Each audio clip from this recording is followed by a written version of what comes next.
So everything is done. So now the last thing we're gonna do is our pork chops.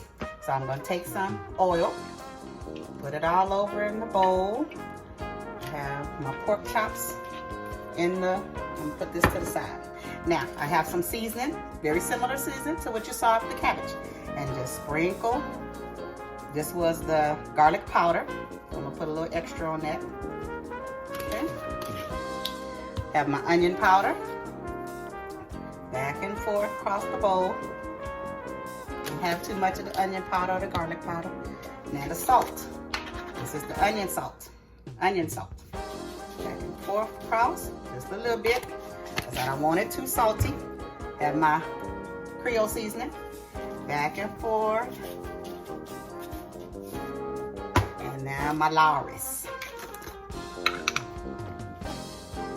Okay, just a little bit. Okay. Now you got your table salt, just a little bit, and your black pepper. Well, let's see, is there any black pepper in here? Black pepper not in here, so we're gonna go up here to the seasoning cabinet and get the black pepper. Bam. McCormick, baby, can't go wrong. Sprinkle you some pepper.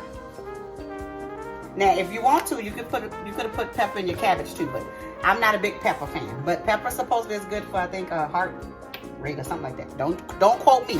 Anyway, so now I got all my pork chops in the bowl, and I'm just gonna season it, marinate it.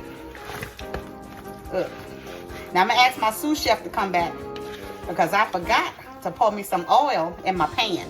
So you want to pour you some oil in your pan first, so it can be getting hot while you season your meat.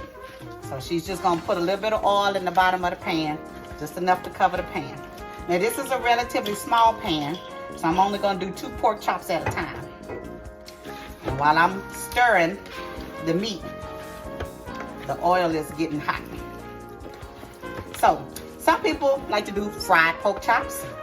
I like to do my pork chops on the stove top without the flour. It's already a pork chop, so adding the flour and the butter and all that to it probably is not what you want to do. Okay, so my oil, I'm gonna test it for a little bit. Give me a little piece of meat here and see if my oil is ready, because I forgot to time it. See if I hear a sizzle. And I hear a sizzle. I don't know if y'all hear a sizzle, but I hear a sizzle. And I'm the cook, so now I know my meat is ready to be put in there.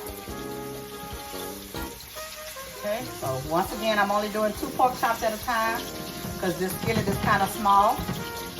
But if you have a bigger skillet, you can do 3 or 4 pork chops. Just remember, the more meat you add to the skillet while you're cooking, you're gonna have to adjust your cooking time because you just cooled off the pan with too much meat. Okay? So we're gonna fry up the rest of these, or grill up the rest of these, stove top the rest of these pork chops, and we'll be back. Okay, so I'm gonna move this over so you can see right here in the, see how it's got some blood and a little bit of brown and a little fat bubbling out on the side? Now you know you can flip it over. So now you flip it over. Look how golden brown that is. Now you know you cook it for a little bit. I don't really do time on my meat. I just kind of stay with it until my ancestors speak to me and say, that's enough, child. So just let it cook. I'll come back to this maybe 5 minutes, maybe 4, I don't know. I just keep checking it. Okay, something else to remember while you're cooking your pork chops is the thinness of the cut. So if you have thin pork chops, of course, that's gonna be a little less time than if you have a thicker cut of meat. You know, that's just common sense. But the other thing to remember is if you have the bone in, you want to, if you have, like, let's say, part of your stove, get your skillet certain hot spots. Like I know my stove, the middle over here to the side, I know it gets hotter than this side.